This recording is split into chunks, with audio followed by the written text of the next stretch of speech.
I'm reading through one of the Penguin Classics books called Seneca, Letters from a Stoic. And Seneca was a Stoic philosopher born around 4 BC and lived to about 65 AD. So he was in Rome during the life of Christ. Of course, Christ wasn't up in Rome, but nonetheless, he was in the world at that time. And I'm always amazed, touched, and I guess inspired to some extent by the Stoic philosophy and just how wise it is, really without a religion surrounding it as such, without an institutional religion, but that it was really a quest for truth and for knowledge. Anyway, he's talking about what a wise man looks like, and I thought that was interesting, so let me share it with you in one of his letters here. Self-contented as he is, then, he does need friends, and wants as many of them as possible, but not to enable him to lead a happy life. This he will have even without friends.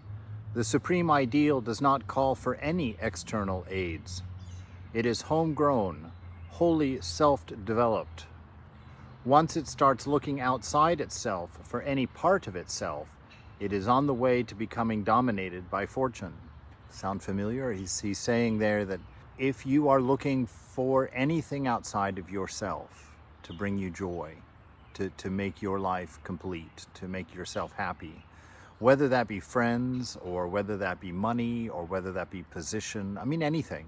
If you're looking for anything outside of yourself, that you're well on your way to being dominated by fortune. What does that mean? You're becoming a slave to chance, because all of the things outside of ourselves are dominated by chance. These things are insecure. They're not to be counted on. But what sort of life, people may say, will the wise man have if he is going to be left without any friends when he's thrown into prison or stranded among foreigners or detained in the course of a voyage in distant parts or cast away on some desert shore?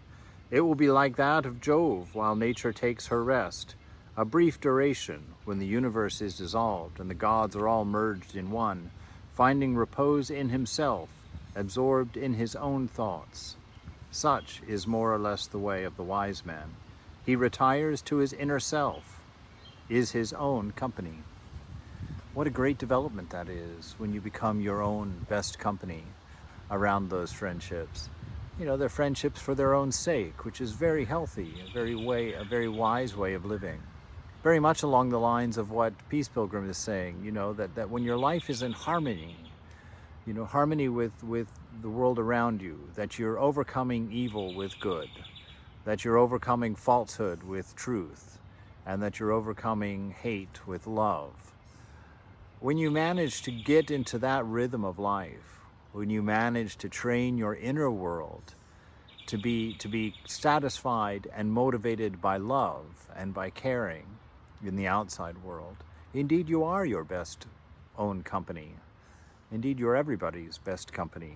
He says over here about a friend, this is a very interesting idea, especially in light of Bhakti Yoga and the idea of incarnations, which Jesus brought to the West. And this man being alive, really contemporary to Jesus, but before Jesus' teachings got out and became known, says some very interesting things that I think highlight that. He's talking about choosing a friend. He says, choose someone whose way of life, as well as words, and whose very face, as mirroring the character that lies behind it, have won your approval.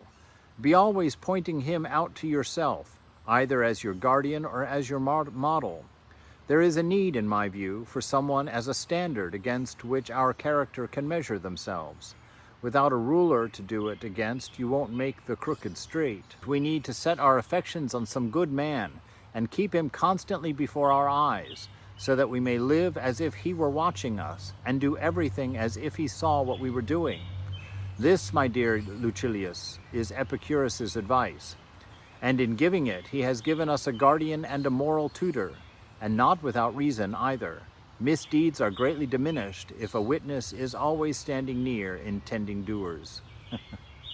So it sounds very much like the relationship with an incarnation, of the divine that's touted in so many of the world's religions.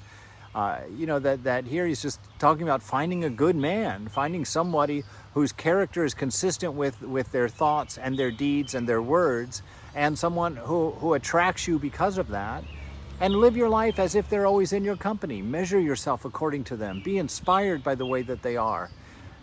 Hold them there and imagine that they're always watching you to give you that extra little help to do the right thing, to train that inner self.